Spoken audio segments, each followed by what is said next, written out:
Now out of in camera and Director McLean, if you could pick us up wherever we Okay. left off. Thank you. I'll get the shared document back on the screen just so we have our point of reference.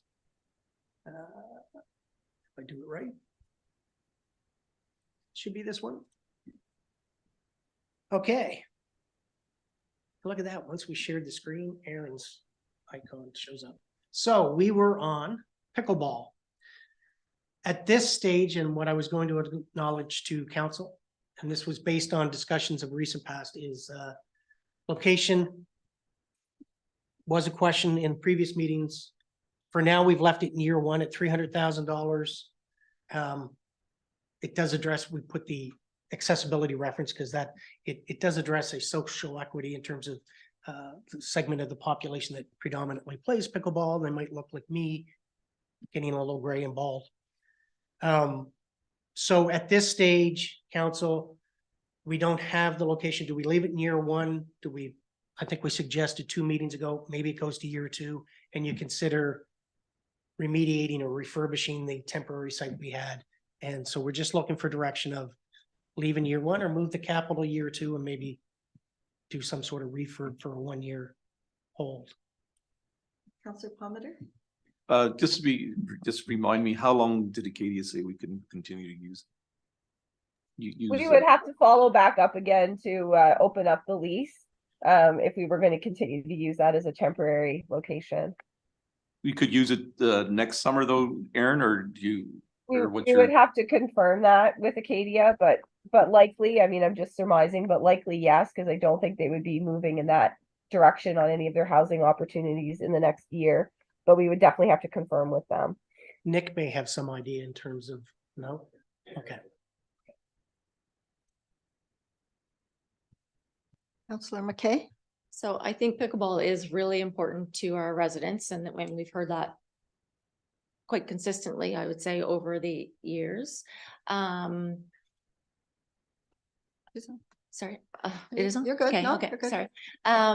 So if Acadia was open to us leasing it for 1 more year and us putting a little more money into that to refinish, because one of them I think is not in great shape, because there were options thrown out at our last meeting of Councilor Palmer mentioned some land, perhaps the new development in the East End wouldn't be ready for this year anyway, given where they are in their scope of work, that we put some money in to make sure that's playable for this season, and over this next coming one, put a solid plan in place to pick a place that is investment ready for the 25-26 fiscal Yes. year. I think so. Yeah. Is that right? Okay. I think of it as year 2. As a stopgap for now, just where none of the places we've thrown out are investment ready at this exact moment in time, and it won't be built next year unless they were, and they're not. Councillor Ingham. Yeah, that does make good sense. So talking about the 4th court, there's 3 that are decent up there, and it's the 4th one that needs the most work on it. So if we went back and said upgrade, would you upgrade them all, or is it just the 4th court? And when would that be done? Would that likely be able to be done for next summer? There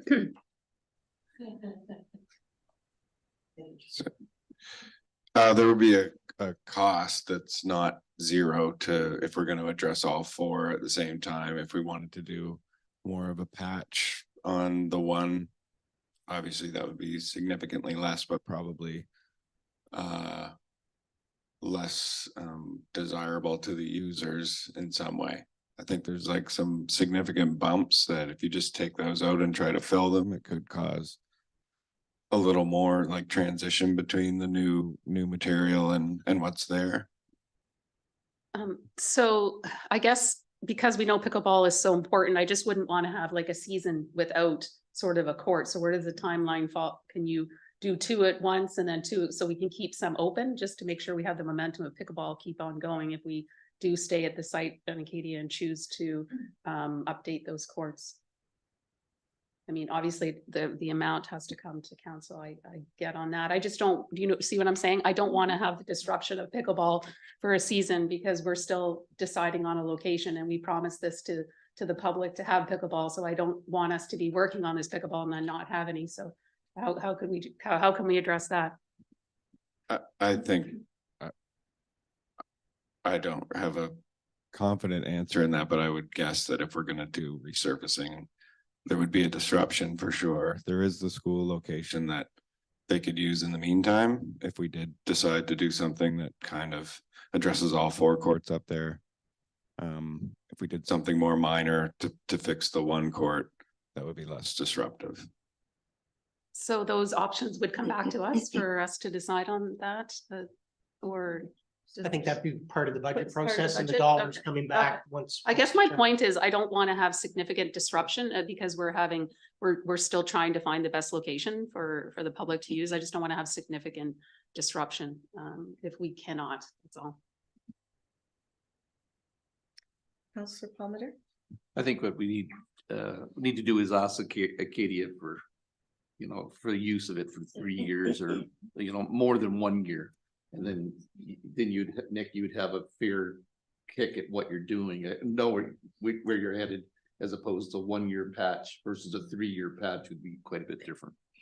Okay, we'll put, so what I'm hearing is that at least that staff will talk to Acadia about 1 or more years to extend that, and that the cost of that, of resurfacing or whatever, will come back in the budget process. Are we good with that? Okay, thank you. Next slide. That was an easy one. I think I've said this in past years. I don't rehearse this at all, so at this point, I don't know what the next slide is. It's a surprise. Intersection, which we already talked about, so I don't know that we need to revisit it because we've provided the information, but I'll pause just in case. Good. That could be another Quickly hour. go to the next one. Anchor projects, and I think this actually fits with this term, the active transportation work. I think it's important to note that our funding announcement came kind of mid this year. So this is now in there at a $3.3 million scope.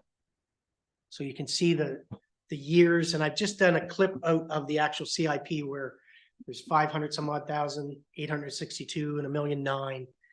The exact timing of those are details that Devin, Alex, and I will probably circle around in terms of what fits in the years. Right now, we had hoped we would have this laid out based on those details coming from the approved plan. I've listed them so that you can see the elements that are involved, but we don't know quite yet which year we're going to move those into. And not only is council looking for that, but the funders are also waiting for the next cash flow. So $3.3 million. Clearly, this addresses a number of priorities of council. And I would note that some of the items in this deal with street calming. So there's a little crossover in what is an AT plan and some of the safety elements that we've talked about. So I'll just pause there and look back if anybody from our group needed to add, or if there's any questions. I see one light on. Oh, sorry. That's Counselor okay. Allen. Just a minor question. Signage. I understood that signage was going to happen on Highland Avenue because of the new paths. And I haven't seen it, and I've heard some complaints. People don't know. So is that this year coming? Okay, that would be part of probably operations plan, not necessarily part of the AT plan of this slide, if that's fair. Gotcha. There probably are some elements of that project once complete that still need to be done. And Alex has noted that he's looking at different intersections. I think, again, I'm going back to the October committee of the whole, where he addressed kind of the number of intersections to be reviewed, signage to go up. Much of that will be annual operating costs to carry out those items. Fair? Counselor I McLean. thought you said Aaron, sorry. Really looking forward to getting to work on this project because it's been a little bit too in the planning and going through all of those iterations of it. And the first one is the paving of the Harvest Moon Trail. Is that the first year one? And I wondered if the plan itself and what it looked like, it could be put into our teams as like one sort of thing, so we could see the plan going out, but I'm looking forward to this. Happy to put it in the budget. Was just curious. I think the first year has what? 13. Oh, I sorry. can't see that again. I don't actually 13,000? have the Oh, years yeah, there, so but that's not paving clearly. That's 513. Sorry, I thought that was a dollar sign in front of it. sorry, no. 500,000, I need 800 better some odd. Yeah. glasses. So is that the Harvest Moon Trail in that first year? Yeah, so that's we have fairly detailed design and have there's some details to work out, but connecting Highland to the Harvest Moon Trail around the Festival Theater and paving the Harvest Moon Trail from that point to Harborside, that is mostly designed. We're working with Acadia, the farmers market has some aspirational things that we need to talk through. But we'll probably add other projects to year one. That's what we're trying to figure out. And what our plan was to paint and sign those things together so that there's a coherent sort of message coming down and you get onto the trail, and then that section would be done. There is a project to go into the elementary school. We do think that that's going to require some really thoughtful design because it's a very, well, you all know how busy it is in the morning. Anyway, yeah, we're working through that. I also have a terms of reference for a working group just to pull some people together with the consultant to vet some of this work as we go. So year one is obviously the priority, like in the next couple months. But then there's the other years that really need us to get out in front of it for all the reasons that we've talked about earlier. Yeah. Okay, that's great. And I think council should be looking into the iterations that will come in the winter through to March is we'll start to populate what segments we can into the specific years. So it's a little bit more informative. Is that good? There. We liked that slide. Here's where if we'd had time with this slide, I had said we'd go to the CIP itself. I actually think there was a question I had either on the break or earlier about the streets and why they look in the timing that they were. To do that justice, I think I'd want to go to the CIP briefly. I don't think it'll take long. I think that we fair? should. I think we should, Mike. I think it's helpful. Okay. The voice from above. And God I'll said. start. I can find the right document. So let me get to the street section. I'm scrolling quickly, so we're not distracted by other sections of the budget. Because we're trying to stay on streets right now. That's the one. So this is a little bit small, but I just want to show you first the 10 years, so you can see it visually. And out here in 11 and 12, to the far right, there's some dollars. Originally, about 2 weeks ago, I'd say, maybe, I don't think it's more than 3 weeks ago. One more up. Yep, it's a trade-off of seeing the most number of years. And then we start to lose some of it. So, there is a bit of the budget that we're currently in had $500,000 that was identified as, I think it was Harborside, and it had the trail connectivity items. That's been split into $200,000 that Alex has identified that needs to be done in Kent Avenue in terms of sidewalks. The other 500 is now down under stormwater because there's not specific sites picked yet. Alex is still working through that. But it's become clear through some of our rain events that there's stormwater work that needs to be done throughout town. So in the first 3 years, you don't see any complete rebuilds of a street. The focus is shifted down. There's about $1 million over a couple of years, 1.1, to start to address stormwater issues. So that allows that to occur. It also allows a little bit more time for analysis on the streets, but going through the underground and the condition of the streets and the risk assessment. Earnscliffe ranked highest in terms of, from the engineering perspective, needing to be done. Gasbro was next, and I'm just going to go down the names. Then Grandview, then Victoria, then University, Wickwire, Hillside, and we work our way down. Originally, we had them in sequential years. So Earnscliff was year 4, Gaspereau was year 5, Grandview was year 6, and so on. Problem was that $8 million just, if we went back to our funding graphs, it didn't work. So this will be one of those decision points as council works through to March. For now, we've made these two, the condition says get them done sooner than later, so they're in sequential years. After that, simply, and not simply, but to make the funding model work, but keep them in priority, they're every second year.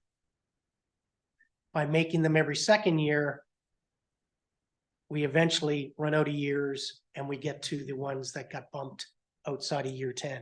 So it wasn't that they became less important, but as I say, there's $8.2 million.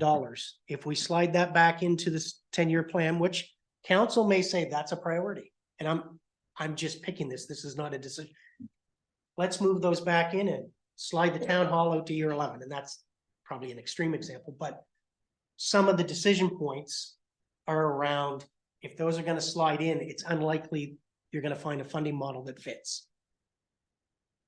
Now, by next year, all things being equal, the changes in the provincial funding come into play and they can be planned out more. Maybe those can slide back in, but in this iteration, $8.5 million just, I think the reserve showed is $3 million overdrawn by the end of year 10. It just, we blew past the 15% debt ratio. It just didn't fit for now. So it wasn't that they're not important, but at this stage, there just wasn't enough dollars to fit. Does that meet that question that was earlier about why they are? Yes, it does. I just didn't, I couldn't see years 11, 12, 13. Councillor Palmer? Well, I just look at this, the one that's obviously missing obviously to me is Maple. And that's gonna be a huge expense because of its size and what it needs. So, but I don't even see it on your list. It's, we held it in Is it red. It's probably not in the version that went out. it's in red. No, it's So it's not to get hopes up that it's in there. It's clearly key. It ties to development. As of yet, it's not in there, but there's work to be made on how's the funding of that gonna work? Is the developer involved? Those sorts of things. So it needs to fit in there at some point, and it may be funded through some sort of development charges, but right now it's not there. And the other thing is, do you pave it new? And then the development slowly degrades it at a faster pace. So we didn't lose sight of it. It's just not there right now. Yeah, and I think we should be waiting for most of the development to be done before we do it, if we can, but it's gonna be that's gonna be tough to wait that long. Councillor McKay? And the answer is probably yes, but I thought I'd ask it. So when we look at those streets that are there and the sidewalk and the underground, and it all comes together. So when we look at our AT plan, which we just said, yeah, that will be great. Do we tie these things all in together? Because Victoria and Main bumped down, we'll get a new sidewalk. So when we look at these, I'm assuming that we're looking at the whole town holistically and saying the street got bumped, but and I'm looking at Little to Beckwith, we've had hundreds of complaints on that, but the road isn't going to get done. But are we looking for other active transportation routes to go to not have to take that street? Because that clearly isn't going to be redone or sidewalked in any way, shape or form. But we've talked about this at Monday, Councillor Elliott and I are at this table a number of times, making it our AT or east-west. The answer generally is yes, and Devin can add elements to it, but I'll use Victoria as the example.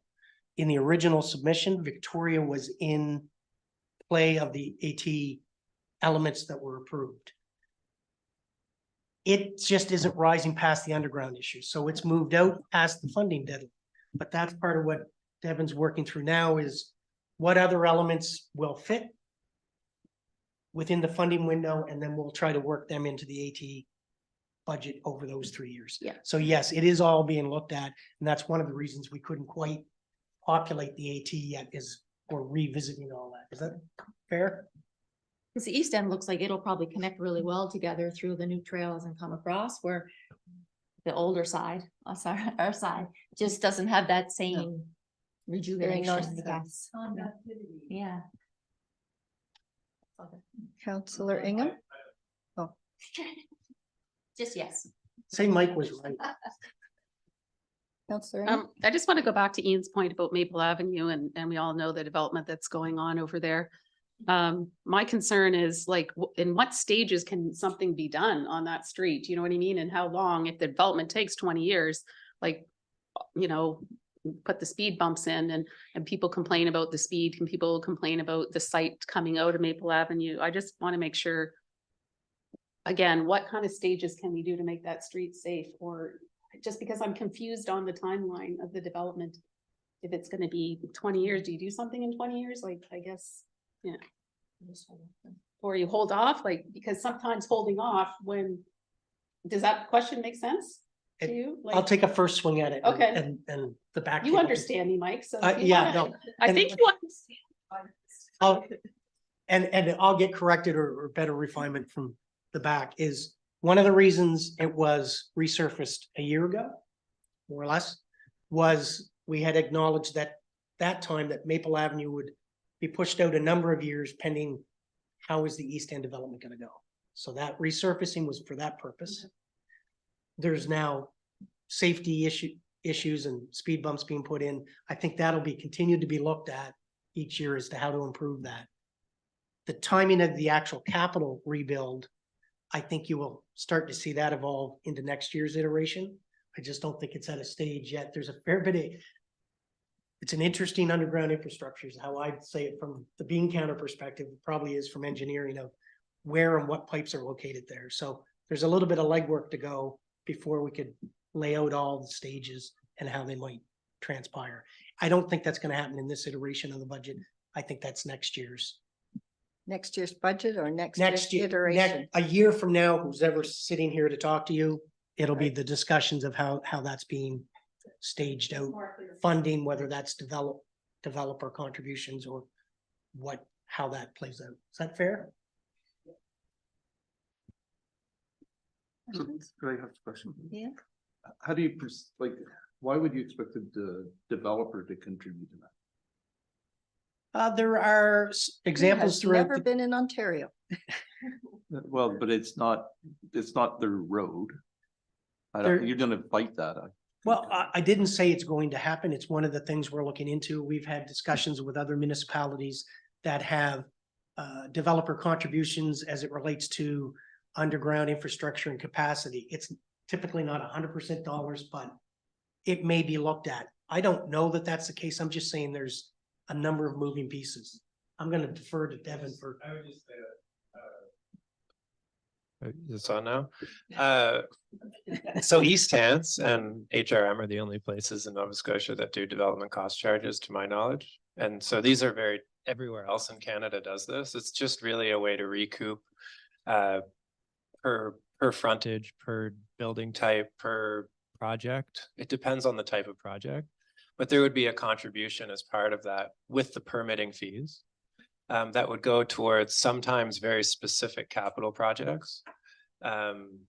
We don't have that framework. No. We've talked about it. We've talked about it when we do like a water rate study, even when we talk, like, there's a bunch of different avenues here, but I mean, as Wendy just said, it's very typical. The theory is that existing growth shouldn't have to pay for new growth. So the new growth will, and perhaps not, obviously not entirely in a connector street like Maple, but those of you who live in the older part of town should not have to pay for the newer part of town. That's the philosophy in the rest of Canada. And the level of the infrastructure that will be required Yes. because of the development, albeit off of Maple Avenue, may make that street at a different level or a higher level than it would have been otherwise. Right. And it speaks to that.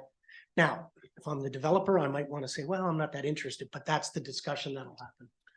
Yeah, I mean, this is speculative at this point, but when East Hants brought this in, it took a few years, obviously, of growing pains, and now it's a non-issue.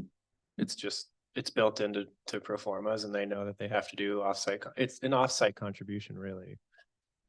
Well, they're already gonna put the road in, right? So they're paying for that, but when they go to do the individual projects, there's an additional development cost charge that really what we're talking about here is trying to better account for this $4,500 per meter that we're balancing today. Yeah. Yeah, so it's just another tool, may or may not come. And it may, yeah, and I think that's the key, is it's a concept right now.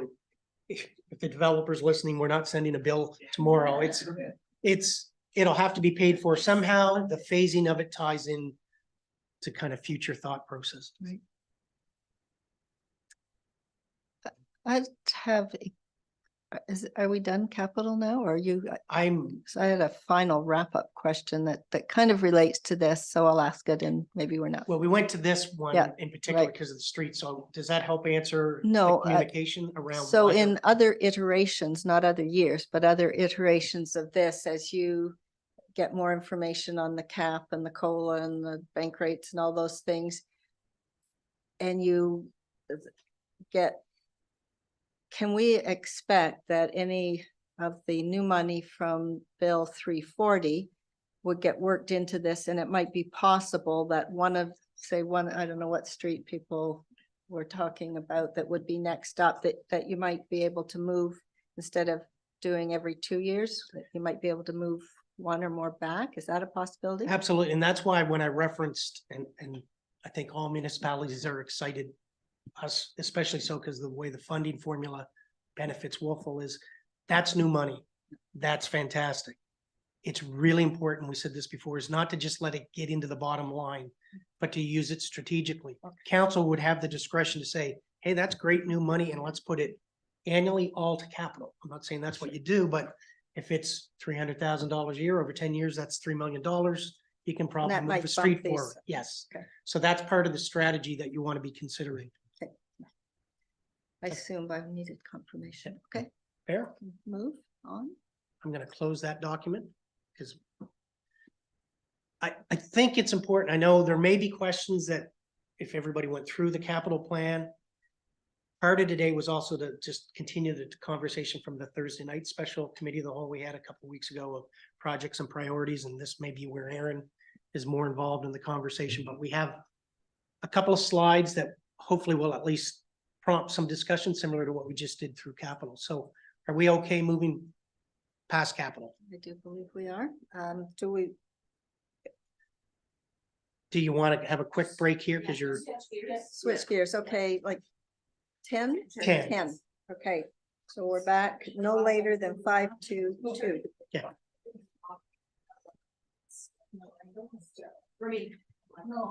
Can we have a coffee sometime? I'd like to. You, my dear. Yes.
Anything to move that.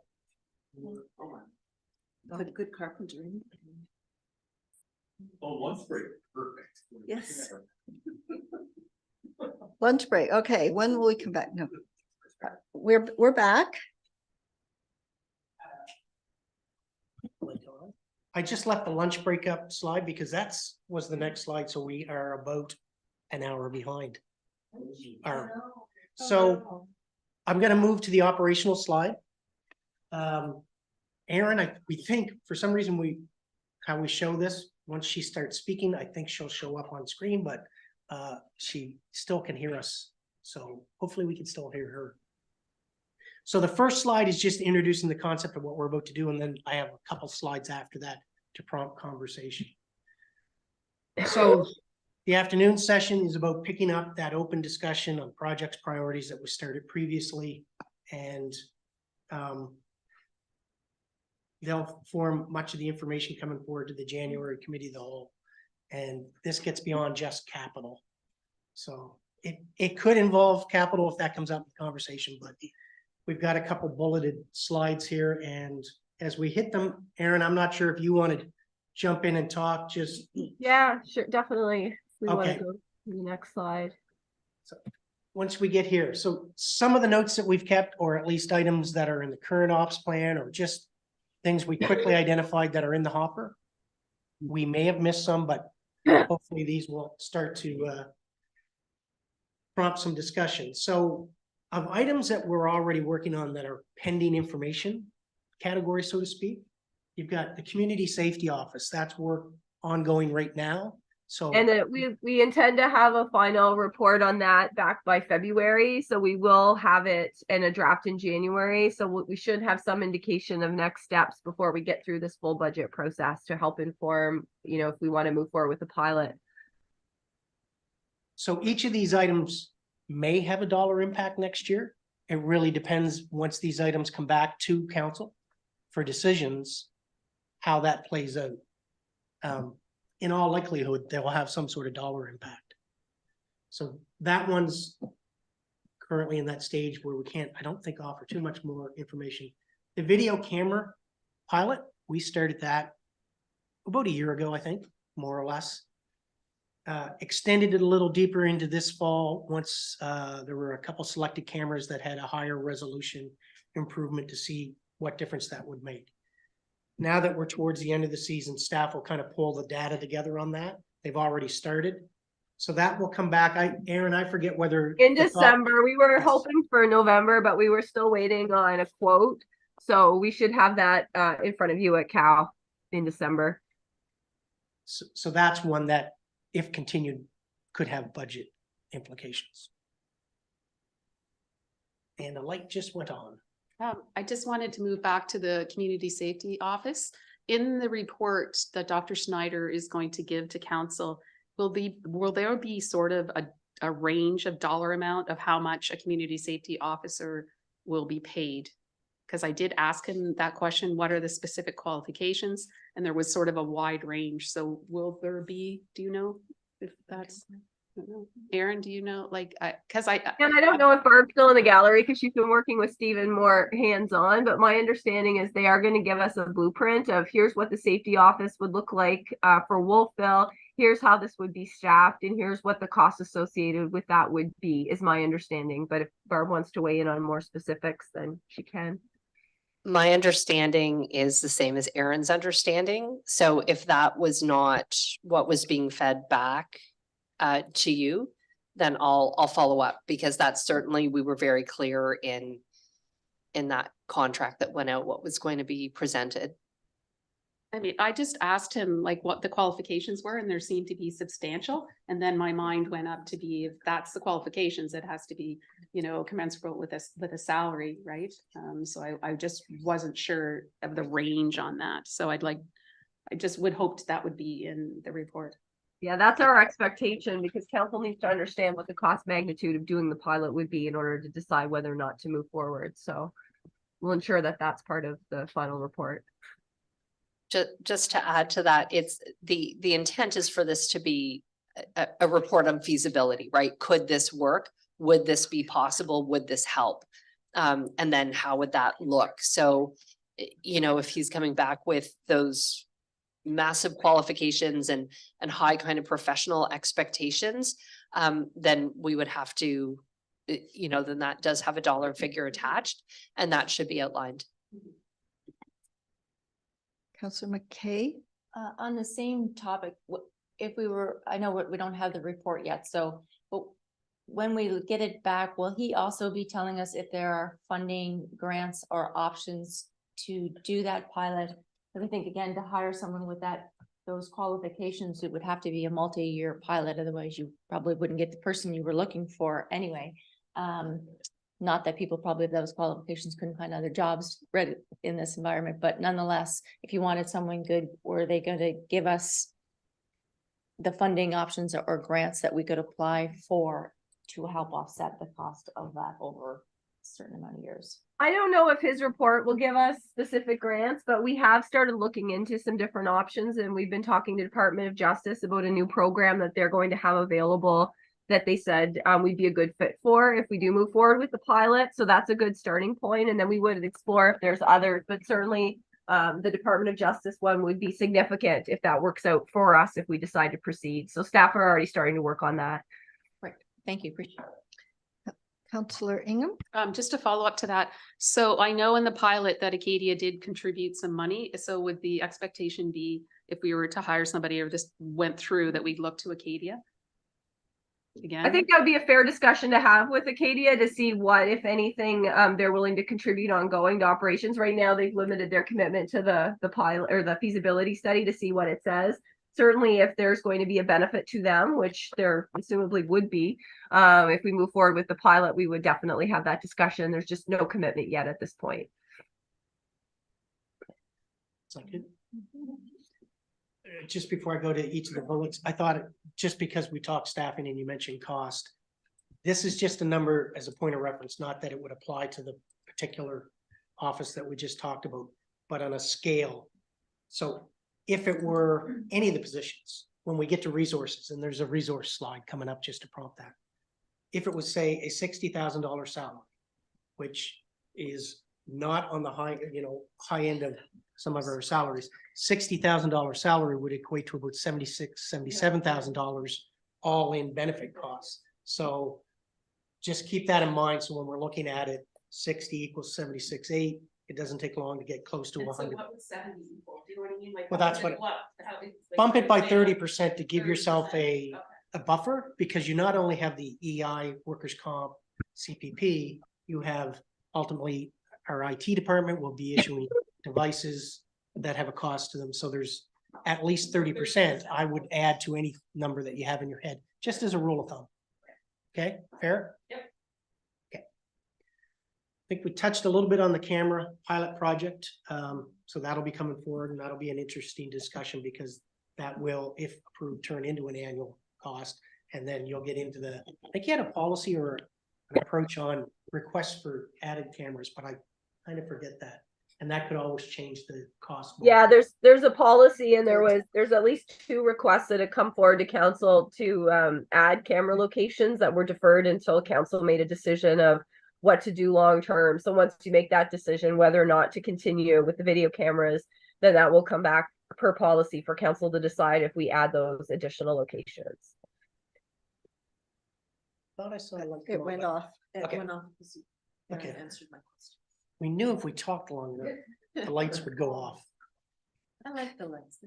The next one, and I specifically put this, it may be the wrong term. I put brush compost site because there's been a lot of discussion around, okay, the compost site doesn't exist out on Maple. We did the temporary this year down at the Dykeland facility.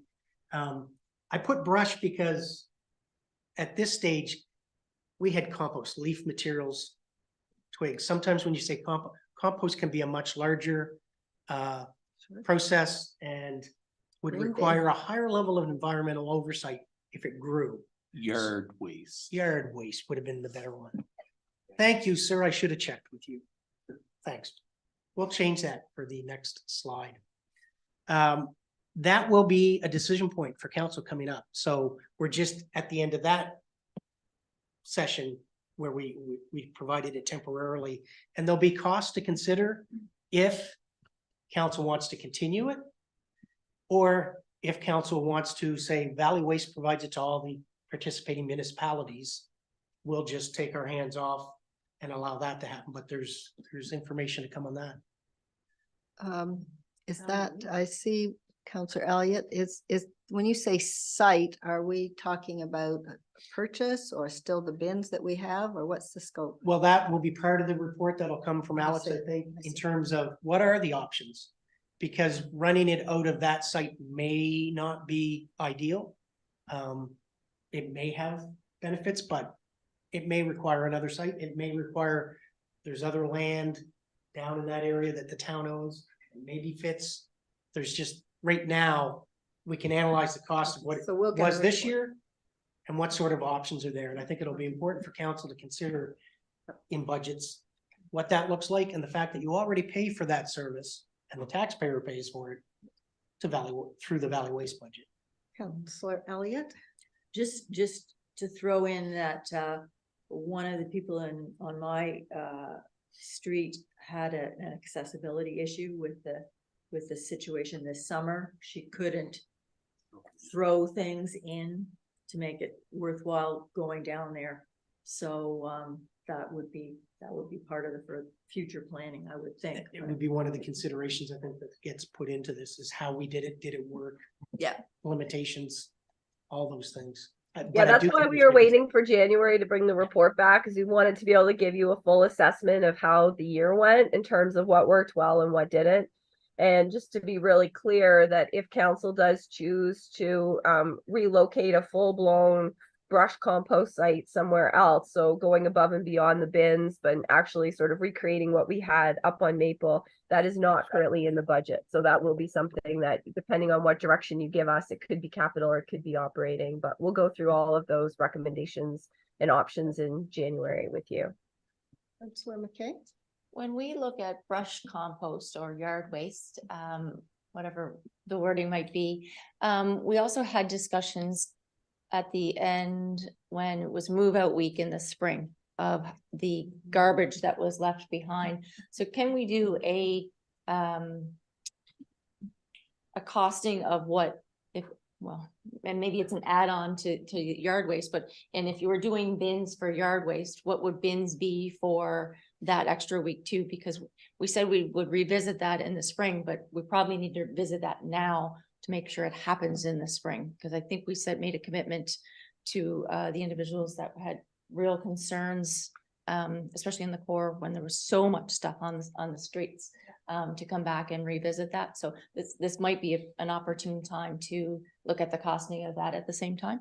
And I just made a note of that because we didn't have that on the slide, but I recall how that's been, not just a conversation this year, but I'd say the last few. Yeah, absolutely. And we did track our costs this year when we did do the cleanup, because we did it internally. So we had bins and we had trips to Valley Waste. So we do have that costed, so we can provide that. Okay. Longer term, we flag this for something that when Valley Waste goes out for their collection contract, this may be an additional thing that Wolfville would pay for, you know, pending price to be able to build in that extra pickup or enhanced level of service. So there's some different options we can consider longer term as well. Yeah, perfect. Thank you. That's one of those are the tougher ones when you have regional service and it doesn't necessarily fit. And what Valley Waste tries to do is have the place cleaned up before convocation. It's actually convocation that they are working towards. If there wasn't a concern about convocation, then they could wait till the end of May. And I think part of the concern on convocation has come from the community as well as them, is convocation's not the time to have everything out. So Yeah, that's it. So yeah. they want it cleaned up before convocation. If they wait till the end of May, then they may not get it cleaned up by convocation. That's the wrinkle. Councillor Ingham? Can you just remind me when the compost site, what months they're open? Because it closes in November. How many months is it open Next for? week it closes, right? I'd be guessing a little bit, Alex. do It's you? open for this weekend and it's open this weekend and next weekend. That's the end after next weekend. When did we, so And we then- started in the season when? I think it starts In in May sometime. Yeah, it was May this May year. till November? Mhm. Yeah. So 7 months. So that'll be a decision point once that info comes. We bundled this line, transportation WSP report, which ties into King's Transit study. AT micro transit. Obviously, there's been work ongoing, especially through King's Transit and that work, as well as what we talk about here internally on AT. So I don't know how that'll evolve, and I don't know whether you had anything to add on that, Aaron? Yeah, so the WSP report, we should have a draft in December with the final early January. So we will share that, and part of their scope is looking at microtransit opportunities. Some may be within the scope of KTA and some may be things for Wolfville to consider. So once we have that report, we'll come back to council with that. Plus we had done our own microtransit work a number of years ago, just so we can have a discussion on where you want to go. There's been microtransits come up a few times lately with council as being a priority. So this study should really help inform that. So stay tuned. Even at draft stage, we might be able to share something with council to help inform sooner rather than later. Councillor Palmer? WSP. It's an engineering firm. I couldn't tell you what Oh, the okay. letters Yeah, I stand don't know for. what they stand for either, but they're the firm that's doing the report for KTA for their full transit review and electrification study. Name of it. Good question. And that is one I couldn't spell out because I don't. No, I don't even know if it does spell anything. It's just been WSP for so long. I don't even know anymore. And I think it would be fair to say some of that, I don't think we have a slide on it, but, and you talked about it at the Thursday evening session a few weeks ago, was the regional rec facility is a process that's moving along. Things like microtransit and how that will become part of that as well, because if and when it's located, transit to and from will become important. So those things will. You didn't, was there a folder for the rec center budget in capital budget? I did. There's none in the capital budget. Didn't I think- did. There look had up- been one, but What's that? I thought there was in past years, no? No, we've had the conversation. Where we end up on this, and I did a little bit more research to clarify, because I think the references have been Truro and Bridgewater. We don't show it in our capital budget because at the level that we would, in theory, be sharing, doesn't rise to what is in the accounting world, a government business enterprise. So it would not be our capital. I looked at Truro and Bridgewater and they do, and that's, They do. they functionally are a little different layout than us. What we do have in the budget is we, without use of reserves, allowed for the contribution to the pool in the current year. So we included it the previous year, but it was reserves. This current year, we said, no, we have to start building capacity for whatever the contribution is to the regional rec center. We started to use that because assuming that gets in place somewhere down the road, that's $75,000 or $70,000 is part of the piece that will help fund that. Because if you're funding the regional rec, you're unlikely going to fund the Acadia pool. I'm talking about the capital, and I know we've left capital, both Bridgewater and Truro.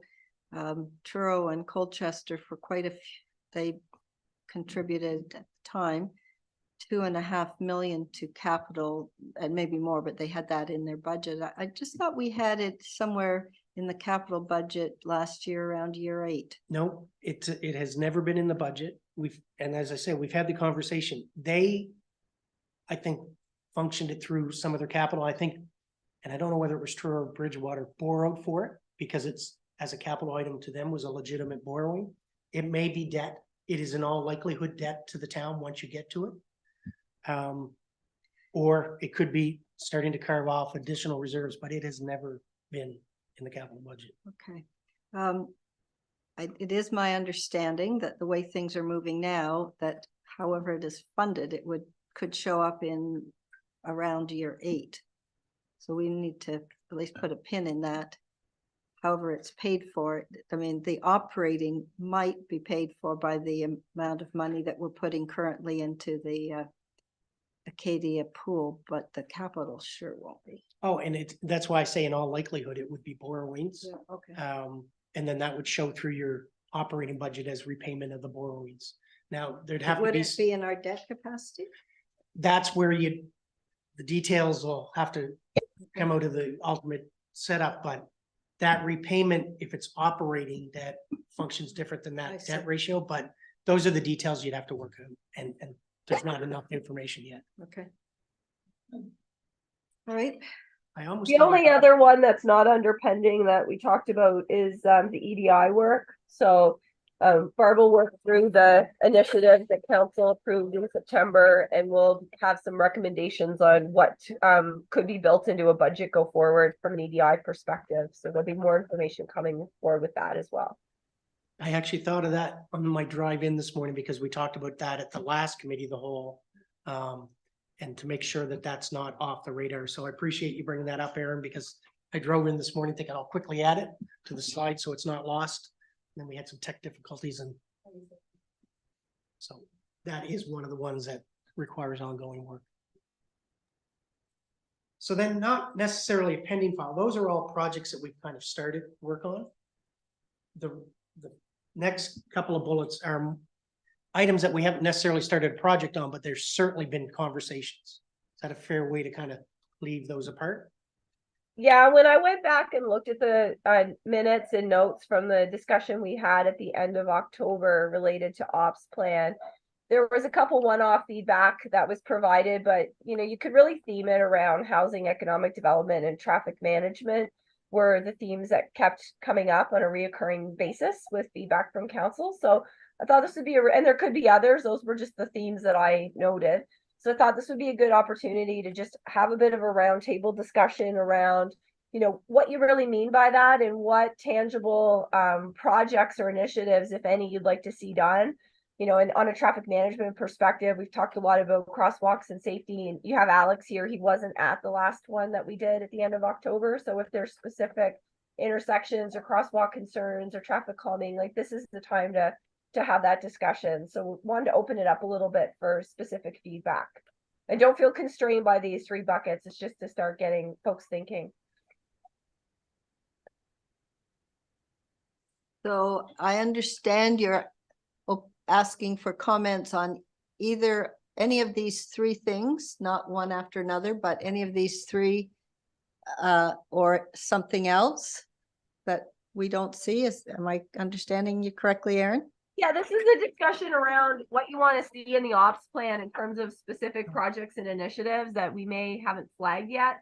And we've had a couple discussions on ops plans, and the main themes that were coming out is what is our role in economic development? We should be doing more with the WVDC. We should be doing more with Acadia. We have Bill 177 in the C2. There's a lot of different ideas floating around. Like what do you mean when you say you want to do more with economic development? Are there specific things we should be building into the ops plan? Same with housing, and some of that may be informed by some of the housing conversations that are starting this month. But are there specific things that will come out of that? We'll know a bit more once we know if we were successful with our funding application under the accelerator fund. But are there some things that you want to see specifically built into the ops plan for next year related to housing? And then traffic management always seems to be the big one. So we did a lot of talking on our end the last meeting to kind of set a context, but didn't necessarily get the feedback from council. So I just themed those because that seemed to be the 3 biggest areas that were identified, but there could be others as well that you want to talk about. This is the opportunity to say, this is important to us. We want this built into the ops plan so that we can come back version 1 with it in. Okay, fair enough. Councillor Butler? Are you looking for something as specific as I would like this particular crosswalk moved to this spot? I would like these lights put over this crosswalk, that type of thing? Yeah, we have a crosswalk policy right now, but I think if there was some things that you would flag because you're getting feedback from residents or it's something that Alex should be aware of, then yes, I do think that that level of detail is fine. And then we can take that and come back with some recommendations. Okay. ahead. I'll put one specific out on the table that I've had a lot of people ask about, and that is the crosswalk at Elm and Front Street that goes from one corner across to Troy. People would like moved so that traffic does not have to turn on into the crosswalk. I've had a lot of that lately. I've also had a lot of folks who want the flashing lights at the arena to be timed. Mhm. And those flashing lights moved up to Highland instead of the overhead. Or in addition to the overhead, have the flashing panels on the side. Those are the only, lately, those are the three that I've been stopped.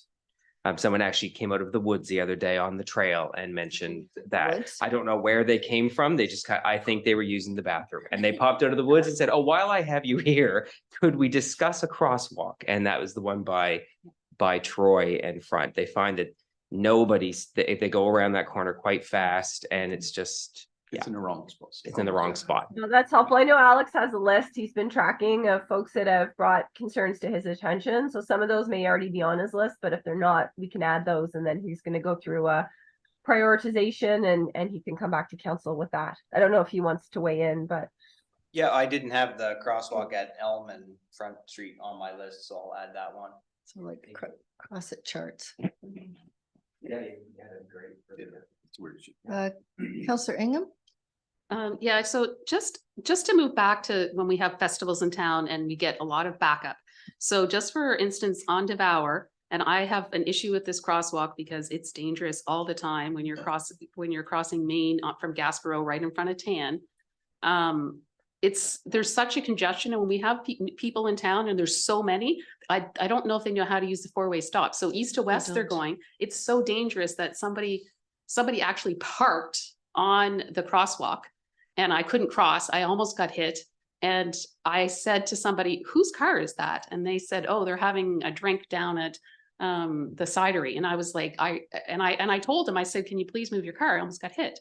And I was looking around. If I could have called that fast, I would have called because who parks on a crosswalk, right? And so my point is when we have these large festivals and we're going to keep having them, is there any way to have more of a police presence? Because that intersection, we've had issues on it and it just is so dangerous, or at least have sort of some ticketing. Like, I mean, we've all heard people accidents, but when I almost got hit, I mean, not that that's any worse, don't get me wrong. No, but it brings it more, I mean, Mike, come on, Tan, in front of Tan is, it's, you have the, but you have the handicap and then you have people literally parking. So I literally had to jump to not get hit. So, I mean, I could have been hit, but I'm just thinking with all the new traffic in town, what can we do on a really busy weekend to make the downtown safer?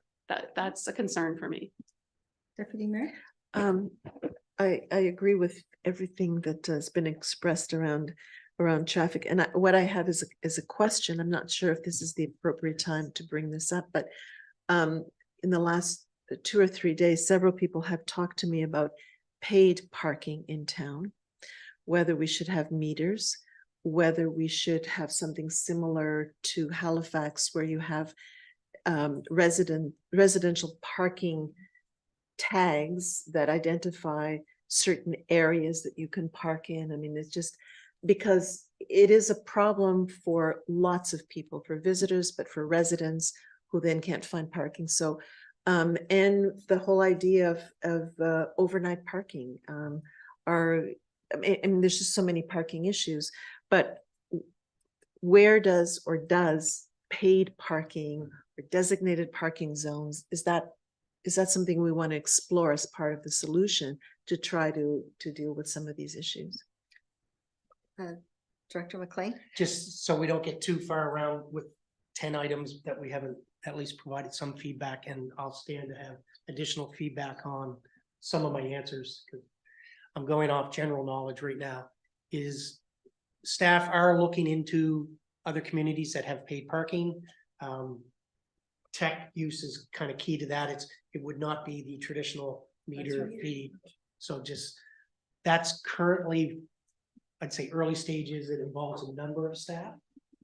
Yeah, I would say that we would bring a project charter after Christmas if that's something that looks viable. Acadia uses hotspot parking. So that's obviously who we're talking to. They've sent us a lot of information and we're just trying to vet through some of it to bring something coherent to council to have a discussion and just see if that's of interest at all. And we've tried to tie that into, technology involves David, in terms of how that integrates with our system. It'll involve compliance because it sounds like it solves an issue, but that could create more work because if it's automated technology, are the compliance officers getting a notice that they have to go do, right now they can work it into their schedule. This would change that dynamic or at least have to be considered. So there's a bunch of things that would feed into the work that Devin's started with a bunch, a working group. Is that fair to say? Sure. Councillor Palmer? Just to expand a little bit further on what Mike said about the crosswalk on Elm in front. When anybody's driven down there, down around that farm market on Saturday when that's going on, I mean, it's a horrific. Somebody's gonna get hurt for sure because people are coming out of refuse with full trucks and it's totally bad. I wonder if just painting the line again, the center line would remind people that it is a road, not a crosswalk from Front Street all the way down to whatever street the farm market is on, because it is bad down there. So something needs to be done there. I don't know what, but. Yes,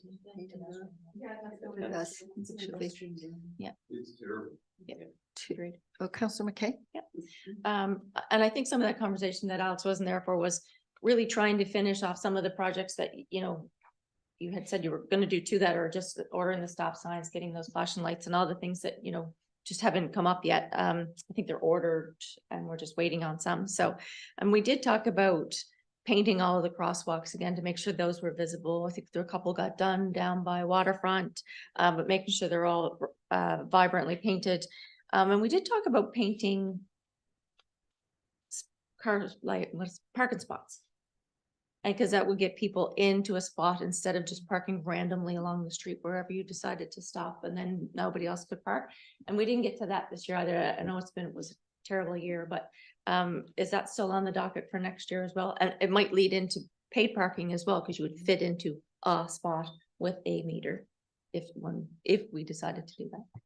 I expect our operations staff to be getting to that before the winter, actually. I have the sites, the parking spots through the core, all laid out now in design, so we just have to. I think Chris is gonna go out next week and mark where all the lines have to go, and Public Works will be able to paint them.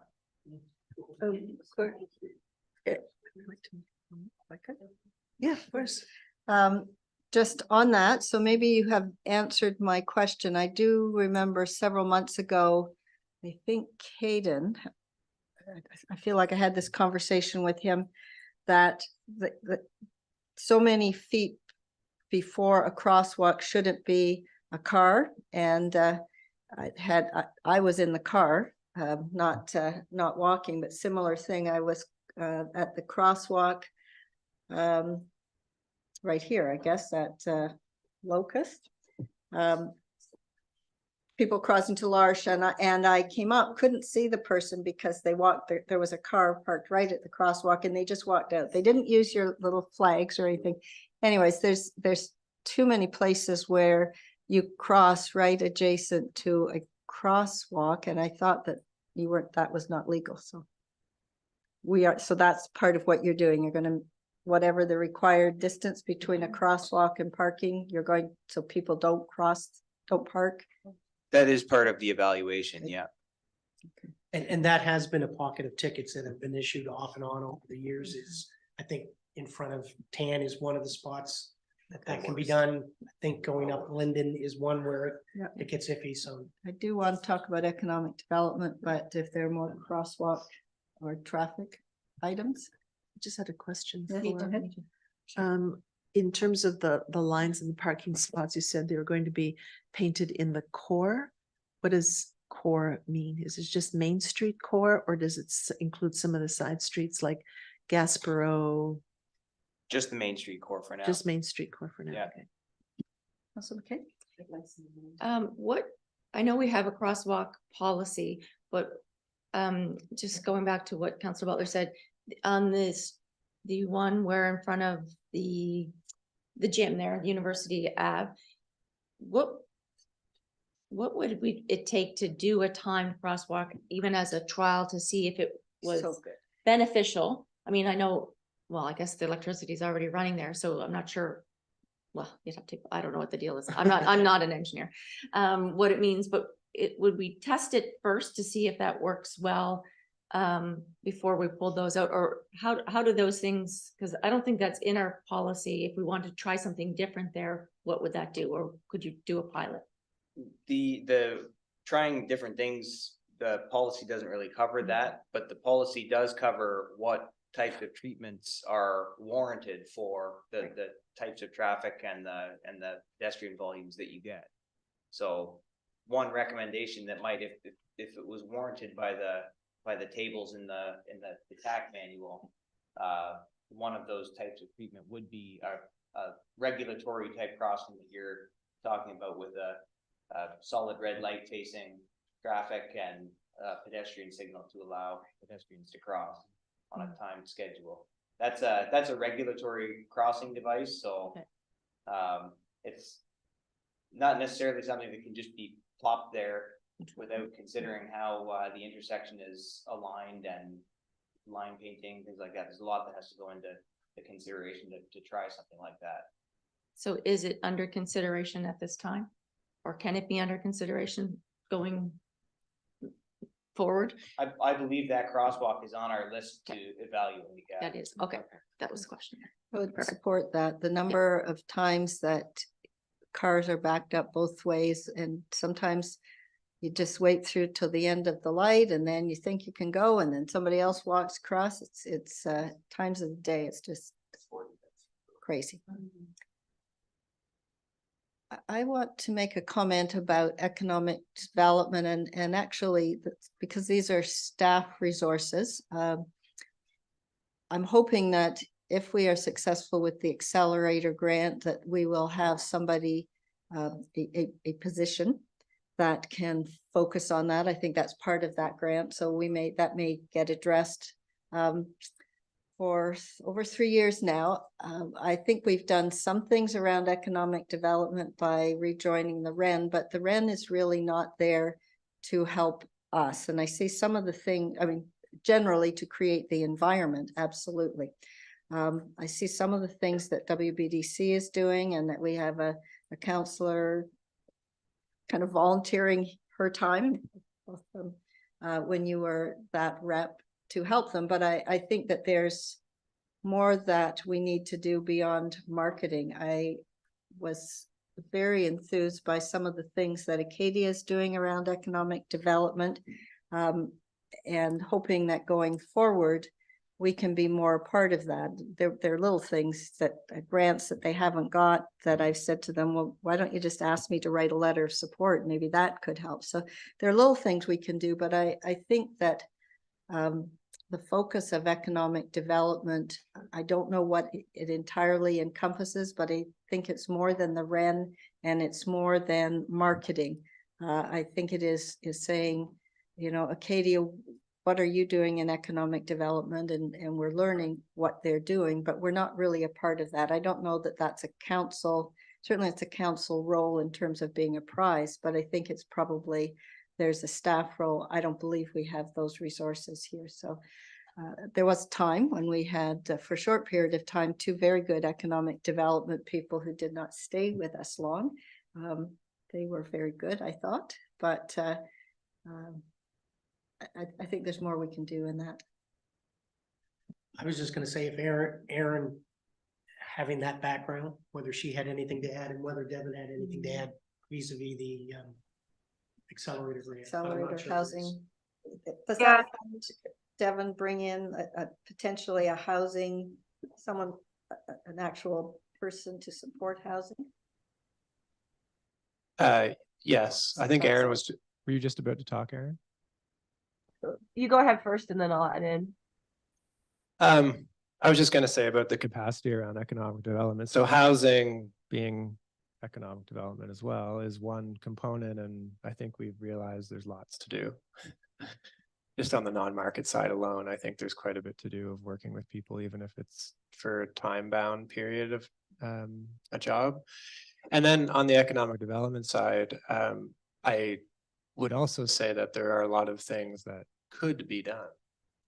But I think it would be we would really want to be clear on what those things are, because I think there's also a lot of things that could be chased. And I'm not sure that that's often as effective or as useful to bring back into this.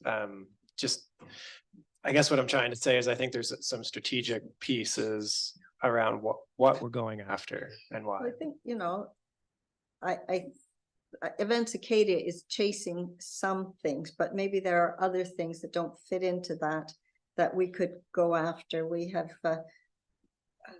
once, I know that Mayor Cantwell and Crystal Fuller went to an event. I don't know if it was an appropriate event for them to be at, but it was actually intended to promote Wolfville, and it was an event in Europe. I know that Mayor Matart is often on junkets with Michelin, and I believe that is to the benefit of Kings. There are things that I'm quite confident there are things at Acadia that they look at in terms of their academic work that could be new businesses that could be attracted here. And I just your comment this morning, Devin, about which was kind of new to me, about the Welcome Center and the tourism. That's just there's just a lot of things that are happening that we maybe don't know about, and I think it's a resource issue.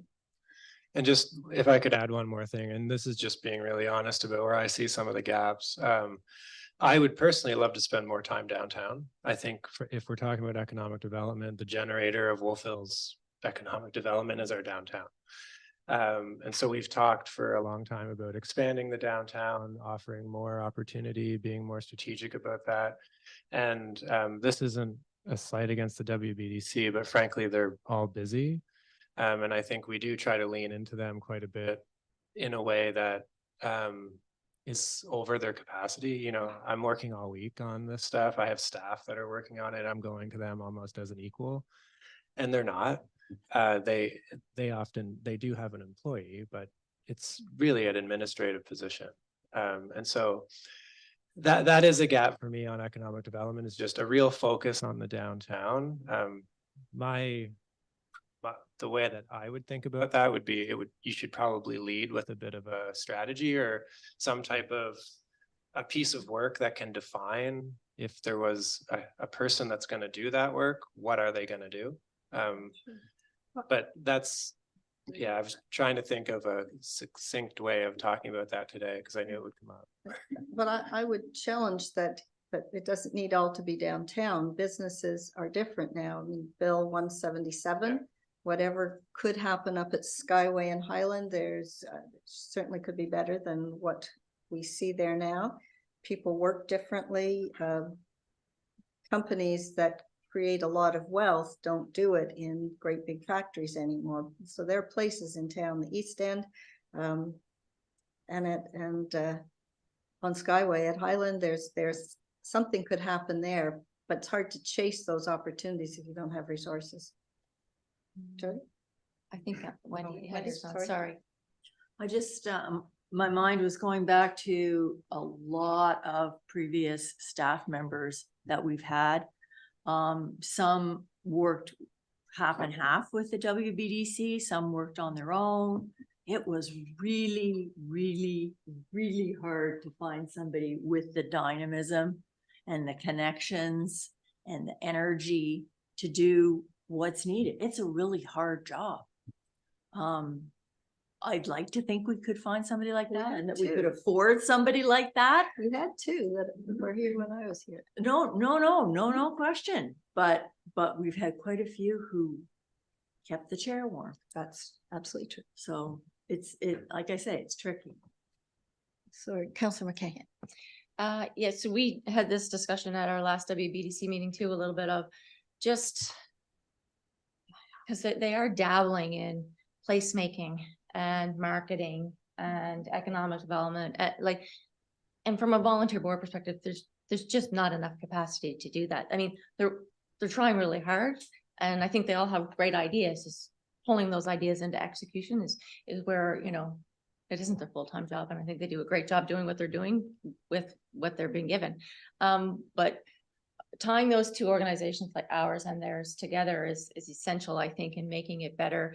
Because then you could really do some effective placemaking, even the Wolf sign and the hammers and the things that they're trying to do to revitalize downtown. I mean, Kempville's done great things with art and doing their alleyways, and they've done some really interesting things even just down the street. So we did lots of talk on those things too. But I think pulling that together, and as soon as you add some It'll move, vibrancy it'll and move. space to your downtown, I think you Just attract in more that top businesses. corner. It'll move in a few minutes. And then Bill 177 was a big part of the MPS for me too. The last time around, it should, whether it's a physical space or not, but I think there's lots to be done. And we deliberately made the 2 blocks up C2 to get people to do that. But you really need to find something to drive it up the street and make it mixed. But I think, and there are developments happening and change is going to happen on our facade on Main Street really soon too. So I think now's the time to start thinking about those things and really pulling people in and having someone do that.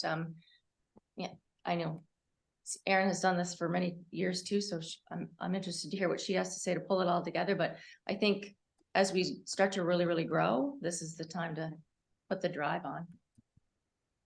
I think I'm not one to recommend studies, and I don't think we need a really fancy, long, complicated process, but I do think having an integrated strategy between us, the WBDC and Acadia around economic development as a starting point might be really helpful. A bit of a facilitated discussion, building on the work of the mayor's task force, building on, we had a downtown development plan, the WBDC is a strategic plan, Events Acadia is going in a different direction, just to kind of get us all under the same roof, understanding the intricacies and how we can all work together to support a common vision. Because right now we say we want to work together and there's so many opportunities, but we struggle to really identify what those are. And I think we need a bit of a strategy to kind of figure out, who's going to do what piece and who's got the strengths to kind of lead certain things. So I think going into next year, if we can really sit down and hammer out a bit of a strategy that integrates all the partners, and I named 3, there's probably more, we'll be a little more informed on the housing side, because for the town, really our role is to be investment ready and to support. And the WBDC has a different role and Acadia has a different role, but the mayor's not wrong. There's huge opportunities to work with Acadia on some of their exciting economic development opportunities, and Town and Gown's identified that, but we haven't gone any further than to say, yeah, it'd be great if we work together. So what does that mean? And the WBDC, Devin mentioned it, struggling with sustainability a bit. They're all volunteers, depending who's in the chair. You have different levels of different ideas and different commitment levels, depending on what else they're juggling. And they have an admin person that's part-time. So it's really hard for them, I think, sitting from my chair, to be able to deliver on all the things they want to do. And some of the things they want to do probably fit better with what the town's doing. So I think starting with an integrated strategy might be the way to go. And like I said, it doesn't necessarily have to be a big, long 2-year process, but I do think we have to be intentional around picking the priorities and then rolling up our sleeves and getting to it. Thanks, Deputy Mayor. I'm just thinking about C2 and some of the activities that have gone on in some other neighbors, say around issues that bring neighbors together, right? And whether or not the idea of having something like a neighborhood working group where you could have people who live in that area were mixed. So I'm thinking about Summer Street as one, where you have students who may be interested in staying on, businesses, exploring that kind of thing. You have permanent residents, there's a connection to Acadia. I'm just thinking off the top of my head at the moment, but having something that's very targeted and like a neighborhood working group. We have the Good Neighbors group that was formed to deal with that issue, and it brought people together and people came up with ideas. If we used sort of that model around economic development in a specific neighborhood area and created nothing that formal, but like a neighborhood working group that could come together, bring interested parties that are in that neighborhood together to talk about this whole idea of what could economic development look like? You know, I'm thinking of some of my young neighbors who are really bright, really smart people. They want to stay here. They're looking at those, engaging them, because one of the, I've talked to them about having a focus group with them, which we hope to do in January around some of these issues. But, you know, this could be a very focused, I just throw that out there because I think we have wonderful volunteer resources in our community who start lots of great things. And there may be interest in focusing on something like this with folks who aren't currently involved in, and whether or not we can, I don't know, explore that as a way of getting things started, or at least exploring ideas. Just on C2, so we did have a DAO project that was a really good piece of work. Like we should take that piece of work seriously as a white paper, I would call it. So I have done some procurement on a consultant to take that work and move it forward. However, it's almost Christmas, so I didn't want to start them now, and I think what will end up happening is there's probably just a small budget to start in this fiscal year, and then I'll probably write a project charter to carry that work into the next fiscal year, I think is a better approach. But yeah, so part of what you're saying there is captured in kind of a phase 1 work plan, because I think there needs to be a discovery before we sort of move into, you need to do A, B, C, D.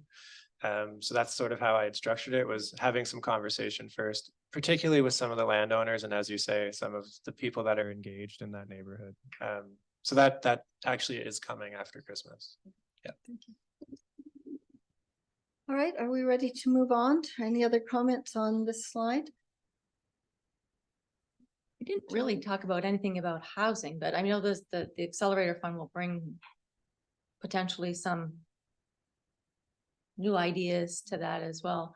And where Acadia didn't or could not apply for the accelerator fund, because I didn't see a partnership with them in that first go around, but we've talked about it a couple of times at this table of trying to find where they may have some space to build new residences.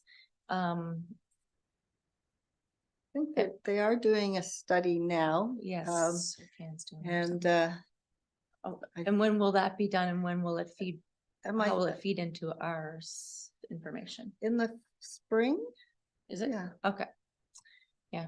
It'd be just interesting to see where we have developers that want to come into town, if we can tie them together, and maybe they're not actually on campus, or they're, there's some sort of mutually beneficial working arrangement there, but just wondering where it went. Councillor Ingham? Devin, can you remind me when we could anticipate any feedback from the Accelerated Fund? The timeline? They pushed it into December. I don't know if people saw the headlines on some of the premiers were talking about they essentially wanted the accelerator funding. So I hope that doesn't have any blowback on, this was a really large project to take on, both for the federal government and for us. Well, they didn't like that the feds were going directly to municipalities. That I think yes, I saw that. that's the crux of it. Yeah. So December, we actually thought we would know this week, and then it's been pushed back. So. Can I just mention one other thing? Just it's very much in this realm. So the rail line has had a plan done. Vincent and Hartog did a plan in 2011. I have been talking to the owner of the rail line, and I would like to bring a bit of a briefing on that to council and pull something into next year's budget to make that more of a reality. There are some pockets where I think Acadia would really benefit from the opportunities around housing. So I'm going to bring that forward as well. The rail line is much wider than people think it is in a bunch of places, and Vincent did some actually really great drawings for that. So that also is going to come back as part of next year's economic development work. Yeah. And I guess maybe it's part of that, but the market. I know the market is doing some work also with Acadia, and it's obviously in that land area that you were talking about. I think just a very quick summary of that is, I think they're actually looking to do an expansion, not into the DeWolf space at this point. Very much kind of in the children's center realm, is kind of going after something with good intent. And I think they're now pulling back with, as new information has come in. So it would be going to the west at this point is probably the current idea of doing an addition. They're really running out of space, and they've gotten money to do a much more serious kitchen, essentially, and that's taking up some of their floor area. So they need some more space. Okay. All right. Next slide. Back to the microphone. I think the next slide, I was starting to split these two into 2 slides, so we'll find out. And if that's the case, we'll jump 2 slides. Which it was. So I was organized and thought, but didn't complete it before this morning. So the next one was just kind of that broad, what did we miss of anything? And I'm not sure there is. And then there's one more slide which could tie into this, which is just resources. I think there was a fair bit of discussion a couple of weeks ago, if not ongoing. So did we miss anything, or do we want to jump to resources first and I throw it back? I was gonna say resources. Resources seems to be, do I hear resources a second time? Resources a third time? Go to resources. So we had a slide, resource capacity, and all I put at the top of it was all departments could probably use more, and it's I'll use within IT, just we have our new IT manager. And I've been here a number of years, so a decade ago, that was a part-time 20-hour-a-week contract, became a full-time. We now have our new full-time, but as this organization grows, there's more devices, more infrastructure, there's probably pressures. If a ratio used to be 1 person per 100, I think David might have mentioned to me before, to meet cybersecurity and any number of issues, because tech is different than it used to be.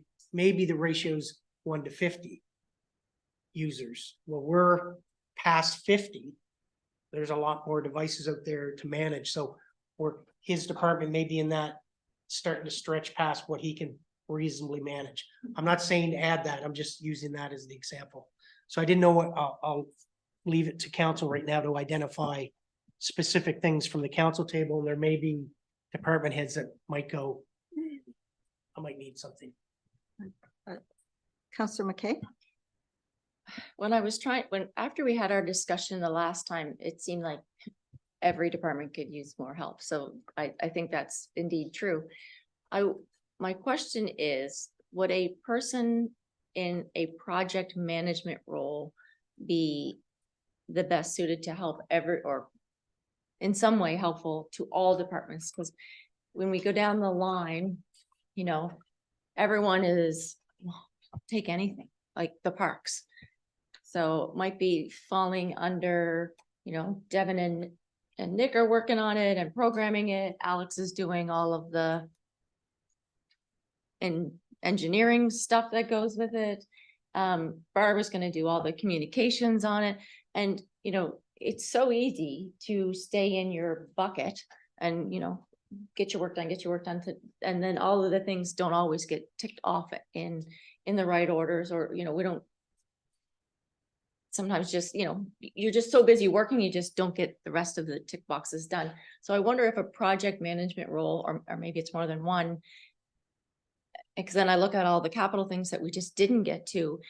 Is that a role that would benefit, or 2 of them that would help in those kinds of synergies, keeping things moving, helping with costing? And I guess depending on what the training of that project manager was, not just project management, but did they come from an engineering or some other background? Would that be helpful in some way? Because if everyone needs help, clearly we can't add 15 positions. So what is the best use of a few individuals that can spread across numerous divisions? Throwing it out there just as an idea. Yeah, I was maybe- gonna, either Aaron or Alex had a thought. Aaron, did you want to go first? Well, I was gonna actually just say, like, we've been talking about project management, support for Alex on the capital side, because part of the bottleneck is that we just don't have the capacity to deliver on all the projects. We're limited in the number of folks that we have. And so he'd been thinking about a scope of how we might be able to get more support through a project management role. So maybe he can just speak to that quickly to put him on the spot. I know he's been thinking about it. Yes, thank you, Aaron. On the engineering and public works side, including upcoming parks projects and parks operational projects that we tackle in-house, I could certainly use a full-time project delivery person to help with project delivery and procurement. Procurement is another place where we're stretched very thin in the engineering and public works realm. So in terms of the projects that are under my umbrella, yes, absolutely. I could fully utilize someone full-time. I can't speak to the needs of the other departments or programs that are happening. But yes, is my short answer, yes. Could I throw in a little bit of, is part of our issue now even getting consultants? So resources can be a full-time position or contracted, and there's strategies around that. The delivery schedules of our contracted services, we're hitting more often. They're so busy you can't get timely response. Is that fair? Yeah, that and chasing consultants down, making sure they know what their scope is, making sure they're delivering on what the town needs. It's all, you have to spend a lot of time managing consultants, even though consultants are doing the bulk of the technical work. There's still a lot of effort that goes into managing consultants. And I think that's increased over the years. Depends if you have good consultants. Counselor Ingham? So Alex, you said that full-time in your department. So what about, like, I'm looking at Devon as we were talking about economic development, and you had mentioned WBDC's capacity. They only have somebody part-time and it'd be beneficial. So it'd be beneficial for you to have sort of a liaison in your planning that role, or do you see that that's something you would need, or would this person could be under the umbrella of the other departments? As we don't have a Parks and Rec director, you have more responsibilities. I don't have a quick answer to that, honestly. I think there's a bit more thinking that needs to be done there. I know that the WBDC has a pretty healthy budget. They have more budget than I do. Should more of that go to a person that has more capacity, more hours, and then their sort of project budget is much smaller? That's just, I'm just throwing that out there. Is there a option where we're more collaborative, perhaps? I like Aaron's idea where we have seen some positive signs with Events Acadia. And so is that a piece that we take some time to work through and then decide? I think there's definitely an opportunity there. It's just funding it is the question in my mind. Yeah.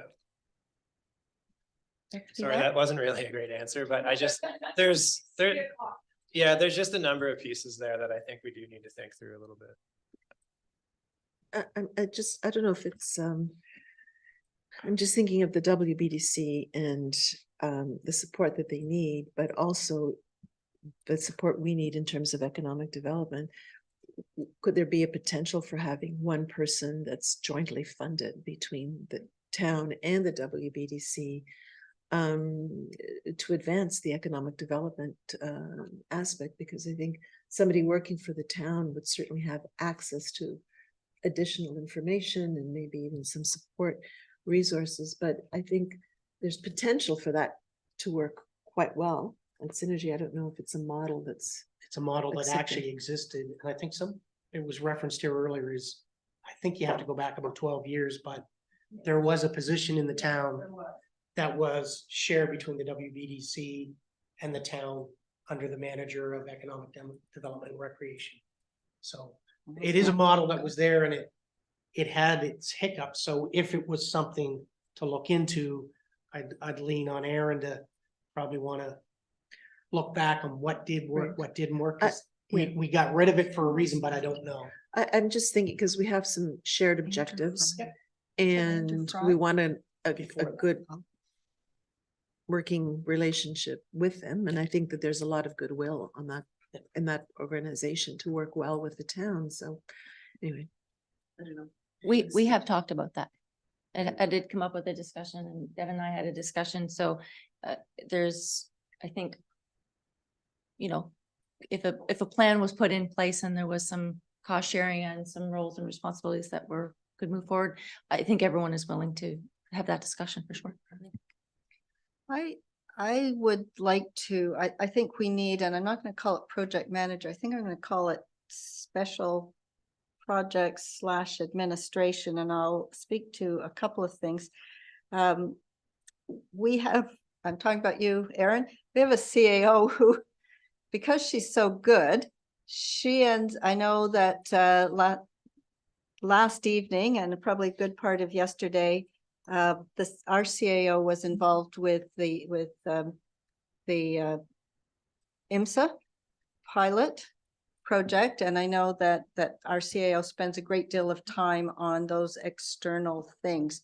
That person probably needs to be the person front and center doing that, but I'm sure that whether it is creating the PowerPoints that she did for Bill 340 or whatever happened yesterday, there's an awful lot of administration that goes into that.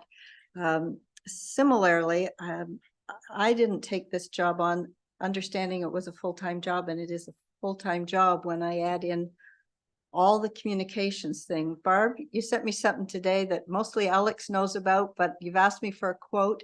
Just to do a quote on that, I have to research whatever it is, because it's not something that I know anything about. There's a huge amount of my time spent researching to write speeches, researching to do law amendments, researching to do this and that, that I, you know, I enjoy doing it, but it really has become a full-time job. And when I look at the things that Aaron's involved with outside of the operation of this town, I think that there's a need for more support to the CAO's office. When your position was hired, it was my understanding it was a communications person, which you do, but you also have taken on a huge number of special projects that over the time. So I think in that area, whether we call it special projects, administration, communication, both the office of the CAO and the office of the mayor and or council, and potentially the office of the clerk. I think, I know, Mike, you do, seems to be increasing FOIPOPs. So I know that's become bigger than was my sense when I was first on That's council. being handed off to a lucky recipient. I but yes, understand that, I understand, and that's why I'm saying whether it is some support for the office of the CAO, the office of the clerk, the office of the mayor and council. That seems to be something that we're doing, but we're doing because we're up till midnight researching whatever it is we have to write a speech or a thing for. It's not probably a project manager. I don't know what it is, but I don't know, Barb, if you want to, I feel like you've been given a whole lot of special projects to do. I could Yeah. frame that a little bit, and I think we could probably, I have to clean up the graphs. They're a very rough working draft of each department, where the resources have either grown or shrunk Yeah. over the last decade. And I think one of those graphs is the office of the CAO. It Yes. is one of two areas in the town that have shrunk Yes. since when I first came through the Yes. door. So it's down one full-time equivalent. So it speaks to Barb has a ton on her plate.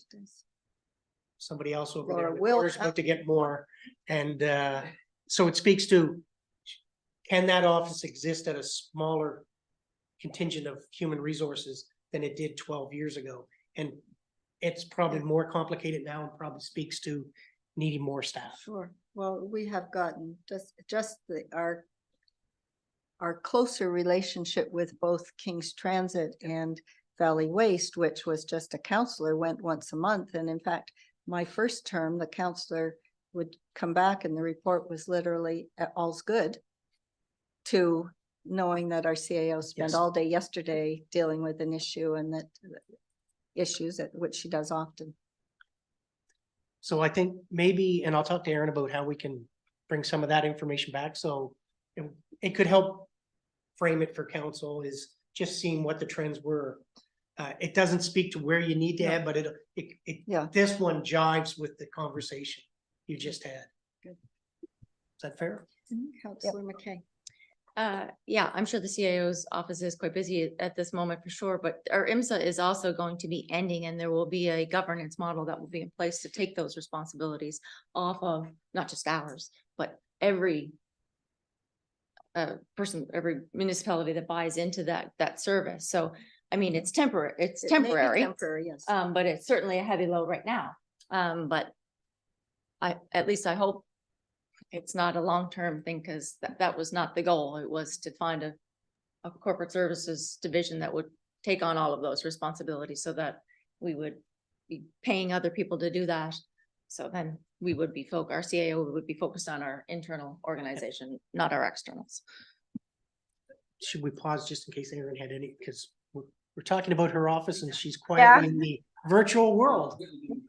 No, I mean, we are down, as Mike said, if you look at what we had in the office of the CAO or corporate services a number of years ago, we're down a position. And you're right, I think the IMSA, hopefully, I mean, that is the goal, will settle out and we won't have to put the work in that we're doing now. There's always something though, like I'm finding lately on the regional front, if it's not that, it's the regional rec center, if it's not that, it's the fire services. So I think there'll always be something that will come along that will take time kind of away from the internal organization, and that's fair. You know, can we look at a resource that can maybe do a bit more of that support, whether it's policy work or project management, to complement what we have? That I think so. So we can bring something back. I just always sort of hate to take away from other departments that I also know have a need. So it's just scoping it to kind of get the most bang for an investment if we're going to add another person. The other consideration is we just have no space, no physical space at all. So as we think about other resources that we need to also consider, where are we going to put these folks? Like working from home and being virtual is fine, but it's hard to build a team when someone has no physical space to go to. So I just float that out there. I know we'll solve that with our new town hall library in a number of years, but right now we're just we're at the max. Yeah, I was going to throw that kind of caveat in there, that limited space in the short term. Yes, but if we really need that to provide support, then even if it is a short term, a year or two, then we shouldn't allow space, I don't think, in the short term to say, well, we're going to have to just keep working long days. Absolutely. The space probably factors in more in terms of employee attraction. Yes, okay. Because people Fair can enough. get here and be put in a space that's less than ideal. We may have done that for a couple of years, and that can impact your ability to bring the person in, but totally agree. I know that we were talking about working out of your office, Aaron, but I mean, we do have the WBDC, and I want to look to Nick. There's probably a little room in the rec center where there's a desk. Is there not? Just, you know, I don't want that to be a limiting factor. That wasn't ideal to begin with. I maybe. know, but I, Is it fully seasonal? you've been up there full season. Oh, Yeah. I'm not meaning to overcrowd you. I just don't want that to be like not an attention. I we don't have, think the rec that's all. center would be the right spot. I think we could maybe look at Do my Phil WBC Donahue. or Yeah, other. I know the rec center is a little farther, but I just It's- wanted to throw it out there. Yeah, I think when we had the director and then Nick and Luke and then our summer staff all working out of there, it was becoming really unworkable. And now that we don't have that director position, it's a little bit more feasible. So I wouldn't want to put another body back in there, but your thought's not wrong. Like there might be another spot that we can look at to accommodate. It's just, I just wanted to flag that space is an issue. So okay. My attempt at Phil Donahue over to Nick didn't work, so. are there any Any- other service level, issues that you've come across that you think, you'd like to have more resources for? things that you've thought about over the last 3 years, of the council term where you feel like we're under-resourced or could put a little bit more attention to? Might be a long day and tough to come up with now, comes out. Yeah, In future it's a good, discussions. it's a good start. Like, I think we got some good direction, but I just wanted to give one more opportunity if there was anything else that anyone. I was going to ask, have staff told us? Is that what you're going to say? That's- Like, I'd like to, that's- we may not know. And that's where all why the I wanted resources to are. wait till council had a fulsome discussion, and I alluded to a ratio earlier. So if I, freedom to make a couple comments, not just on finance, corporate services, but so similar to the office of the CAO, and we can show this in the graphs, the finance department is actually smaller than it was 12 years ago. That may not sound important to anybody, but as the organization grows, somebody's got to produce more payroll, more, like, there's just a larger volume. So somewhere in there, there's a pinch point. I think right now it's probably more prominent in the IT department because cybersecurity and all those matters and the number of devices out there, I think are stretching that limit, but I'll work with David to bring some of that detail back. So that's, at some point, there's probably more resources needed in that pocket. I'm not sure there is immediate as say the office of the CAO, but I think there's a stretching there. The other area that doesn't come up as often when we sit here at the table, partly because we don't have the person in the room or people. Boots on the street is how I would refer to it. So we haven't talked about public works, boots on the street staff that are doing snow removal, doing maintenance, water line breaks, whether or not they're in that pocket of capacity. So I'm going to suggest as the town grows and takes on kilometers of street and kilometers of sidewalk, there's a need to address a service level there. Is it a full-time position? But there's things, as council knows, we're looking at, and if we could add a half position through winter and those sorts of things. But there's an added cost there that I think is probably very important. The Parks Department, which if I show you the graphs and I will cobble them together into something that's presentable, they're not really presentable right now.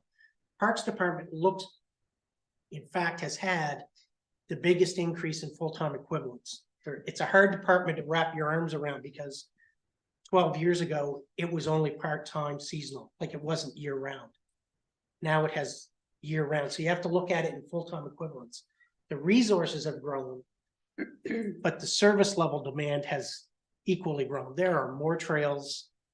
The service level in the parks area has increased. Reservoir Park has raised it. So I think both those areas need to be considered every year that you're talking about resources because they're not often in the room when we're talking. So I think there's some pressure on, I know we could put 3 pieces of equipment to remove snow on sidewalks in the winter. Not that they'd necessarily schedule that, but if you want a better service level for snow removal, you have to have enough operators. And on the park side, there's any number of kilometers of trails. And as the East End develops and there's more open space, there will be demand for providing the same level of service. So I just don't want them to be lost in the shuffle of the discussions. I assume as the East End grows, staff will have to grow. I mean, you can't do more streets with the same number of staff. But that would have been my assumption that we would get bigger. I guess even before it grows, I think we've already, snow removal, depending on snow events, is stretched because once you go to the shifts, evening and night, you only have 2 operators. That doesn't allow for very many pieces of equipment to get out for snow removal. So I guess what I'm saying is, as we've got more kilometers of street and sidewalks, there's probably pressure in that area already. I see your light, Councillor Ingham, but one of the things we didn't do, we didn't do it in this council. We usually, and it was because of COVID, but usually at the beginning of a council term, we do a community, an actual viable, valid community survey. And we didn't, but certainly, and I assume that that's going to happen in the first year of the new council. That would be a good thing for us to know, for a council to know before they get into budget. Are you happy with, not are you, But are you residents happy with the level of park services or street cleaning, or where are you, the resident, feeling that we need to put more effort? Because and unfortunately, I always write this in my budget time newsletter, which I'm going to do for you again, Barb, shortly. We hear from ourselves and we hear from staff where the pressure points are, and we don't seem to get a good input from residents who say, yeah, I know you could do sidewalks better, and we hear from 2 or 3 people a year, sidewalks are terrible, you got to do better, but it's really just a small number of people. So I'm putting a plug in for that good, valid community survey. If not in this budget, then it's got to be in the one. I'd like to have it now so that the next council who is sitting here a year from now knows what our residents feel are important. And right now, given the handful of people, 4 actual residents came out last night who were only there because they were residents. The rest of us were connected to the town. We're just not getting that. Sure. Councillor Ingham. It touches on a slide. That wasn't on. the We slide. we didn't That wasn't practice on the this. slide. Councillor Ingham. I think there's one thing that we missed. Jody, Mike and I discussed this when we were at the Remembrance Day celebration or commemoration, is that maybe at some of our live events that are really important, we could have a sign language interpreter. The person that was in front of us was signing for her daughter. And so that immediately thought to myself, all these things that you were saying, this person couldn't hear, so she was dependent on her mother. Is that something we could, I would like to maybe possibly incorporate that, number one, for accessibility. The other issue was the speakers were going out this way. There wasn't actually anybody there, so behind you couldn't hear. So a stronger speaker system, and then a sign language interpreter. I'm just thinking for a number of events, even the tree lighting when you're speaking. So when the mayor's out in public speaking, or one of us is out in public speaking, can we have, because we do have a sign language interpreter, you do have a list. Is that something that we could also incorporate as a service level that we missed? So we now do have a list of providers, which we were able to kind of gather thanks to the Pride picnic that we supported in the summertime. So those are folks who would be available to come and do that.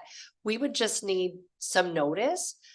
They do have their minimums. So even if we need them for a 20-minute event, it's usually a 4-hour minimum. Okay. There might be travel as well. So again, it's one of those things, absolutely, if somebody would like us to provide that, I would just need the heads up so that I can procure that service and ensure that it is available. Well, I'm sort of thinking as a council, can we sort of decide what's important? I mean, that was an important event that we had. There's a large number of people there. There was the Mona Parsons. I know that was more of a Canada Post, and it wasn't Wolfville, but there's so many, people there. And I know you said the 4 hours, but I would feel like that would be something that we could incorporate to our larger events. I mean, we have a full, I can't even name them all off, but Nick might have a better list on them. And then I don't know. We have, I mean, you know who I'm talking about, who signs at church. I'm not going to say Might be names. stubborn. Oh, okay. She was there too. She was at the Who? November the she I could- I yeah. can't imagine that someone like Wendy would expect 4 hours. She would have done it. She likes Yeah. it. She's good, very good. And it would be, from a budget perspective, quite small incremental costs that I think easily could be built into an allowance that. A good PA system, that was. PA his. That system was would- not yeah, I think- Ours, yeah. that was his, that Okay. was the guy who. Yeah, so organized it. maybe with the events moving forward, as we start that we look into that, I think we can do a Yeah. little better maybe in that department. Absolutely. Councillor Palmer. I just pass on Burley the concern about the speakers system, so he's well aware of it. He's the guy who organized the Legion part this year. Okay. Let's see what the next slide is. Surprise. We're almost at the end of them, and coincidentally, I think we're reaching that point where it's. We're almost at the end. Yeah. And as we said earlier, there'll be ongoing discussions. Public engagement. I don't have the survey on here, but of note. I've made a note of that. At some point in the near future, I need to start working with Barb to revamp the Wolfle Bloom site for this year's process. Feedback loop of thoughts and ideas that could come from that. And that survey was a valid survey. It's not. No, I understand. I think 4 years ago, we did it was a telephone survey. if I Yeah, and we remember, always yes. did it, but Yeah. I don't think we did it this Yeah. council term. We always do it at the beginning of a council. No, and that was, my note was exactly It's good that. to do it now so that they come in, the new council, knowing what because you don't, Understood. The other thing that I put in there was, we have gotten away from it. I've mentioned it, I think the last couple of years. We used to do the farm market outreach. And I realize you talk to more than just town residents, but at the end of the day, you do hear from town residents. And you hear from people that don't live in the town, but that may be important information because what draws them into the town. And that's part of your economic development is not just town residents, but more regionally. I think it would be a good idea to get back just to, if you go out to the community, and Barb's done a couple of events on different topics, but it's been well received. Yeah, we've done a significant amount of outreach work, either at the market, in front of the post office, on the campus at Acadia. Wolfville Blooms has really increased the amount of feedback that we get. So we're always getting that feedback, and it doesn't matter what the event is that we go out to do or what the project is that we go out to support on. 90% of what we have conversations about is not about that project. We immediately take it back. We ensure that stuff is, exactly, potholes and traffic. We ensure that everything that comes to us is actioned in some way. And that's been a really nice way to increase stuff. So, to Bear Donovan's point, last night, the attendance was quite low. I actually saw that as a positive. It was really, people were coming out who were concerned about community safety, and there weren't a lot of people who were, concerned about that. So, because I think we're hearing from them in other ways and in ways that maybe didn't exist a number of years ago. So I think that all of those channels are open, and we continue to bring more of those channels on. That cover, I think. And some of that obviously won't be me, but I personally really enjoyed the farmer's market when we were there. Regardless of how we gathered information, is we routinely talk to, over a number of days, probably 100, 200 or more people. And as much as we try to draw people into the town hall budget, we can never quite get the turnout. Although last year was a little better than some of the years. I just think when you go out to the community to talk, you just invariably talk to more people, which can be helpful. Next steps, just generally speaking, we've all been making notes. So the direction we're getting here will feed into version 1 of your budget. And that becomes kind of the critical document, because you'll start to see how the capital funding fits, and inevitably there'll be a shortfall. Unless the direction today is put everything in that fits and make the taxes whatever they need to be. I think sometimes that leads to bad messaging, even though you end up in the same place. I think you'll build in as much as we can. It may not be everything, but we would go through that same process of, here's the shortfall. These things are in the budget. These things are not in the budget. And then you do the iterations of what gets built back in. But I've never seen a budget that I've been involved in that's balanced the first time you see it. I have seen municipalities do that, but that's staff making a lot of decisions before you ever see it. It looks nicely balanced, and I'm not sure that's not necessarily our role. I think it's council's role to make sure we get the priorities in there. Okay, you confused me, but then you stopped confusing me. I do that often. So the next budget, you staff will not make decisions that we can't put this in the budget because it's going to raise the tax rate. You're going to put at least everything that council has said is important. We will show up, even though we understand that we will probably do some cutting. Okay. And things like resources, although we've had a conversation about it, we haven't, I don't think reached, oh, you need this many people. So whatever goes in that budget, and there are always slides on, here's what's in there, so make sure that we're in sync. And then there's always slides of, okay, this may have been discussed, so you've discussed, say, 5, 6 positions. They may not all be in version 1, but at least there'll be a slide to open that discussion in context of what's the shortfall this year. Okay, so that's where now you confused me again. So just for argument's sake, Yep. for my understanding, let's say we've discussed the project manager for Alex and some more people in parks, an administrative position and an economic development position and a housing. That's fine, a housing position. Yep. So would you bring those back and say, if you want all those, this is how it looks like in the budget, or which is kind of what I thought one time. And then another time I thought you would say, okay, we're gonna not do these 3 because we think these are the 3 most important. or Well, these there's 2. still a month and a half and a Yeah. couple, like a committee of the whole meeting. Yeah. It may coalesce around, this is the most important and it's in Okay. there.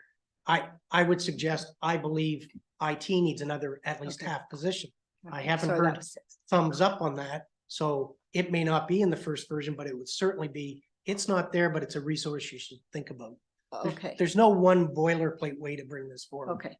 But none of the things that have been talked about today, are you going to just say, we're not gonna look at those? Unless, Certainly that we wouldn't say we're not looking at them. We will then clarify what has been included and what hasn't, because unless right now no, I You- just wonder, Yeah. you know, at how much is it going to, because decisions are made by, usually, this is a fact, by decision makers based on the information that comes forward Exactly. to them. And if people cull the information, all we can do is make information on what we're provided. So I wondered Yeah. how much you would, if something was brought up as important today, we're gonna see that again. in one form or another, it will Okay. not. It's similar to Victoria Avenue. It was explicitly on a slide. I could have just left it off and maybe nobody noticed it. Those things are important that we bring back so council Okay, can have fair the enough. conversation. Typically you put together a budget and then you have a slide after that says, we didn't put this in. Yes. We talked about, I think that's Yeah. usually how you Yes. do it, isn't it? Or if I remember correctly Yes, from last. like one thing that's always been on that slide is, which we haven't talked about, is Landmark East. Though, those are some of the items. So that's in the context of things not in the budget yet, but they may still be gray in terms of direction and decision. Yeah, absolutely. That's all, yeah. I would just like to thank the finance director for the process that he has created over his years here. Because you have not leaving yet. Almost. You have made it inclusive and open, and I always appreciated that, and I know all my colleagues do too, so thank you. Appreciate that. We should defer to Erin to see if she needs any more information. No, I think this is a really good start. So we'll bring this back, and there's a couple things we're gonna follow up on in December with you, and then we should have version 1 in January. So this is a special committee of the whole. So probably if I had the agenda, there would be another I public could input. pop that up. And can I make one other comment? Yep. I can't see that. Public input. There is another public. Go ahead, but we're not there yet. Thank you. So there would be the public input. What I was Yes. gonna say is there was an information report beyond all the slides, and there's information in there if anybody has questions on them, because I referenced the financial condition indicators. They are important for council to always consider where's the town at. So there's background information we didn't touch on, but may become important in future discussions. All right, nobody online for public input, so I would entertain a motion to adjourn. So moved by the deputy mayor. Councillor Butler. All I am, all in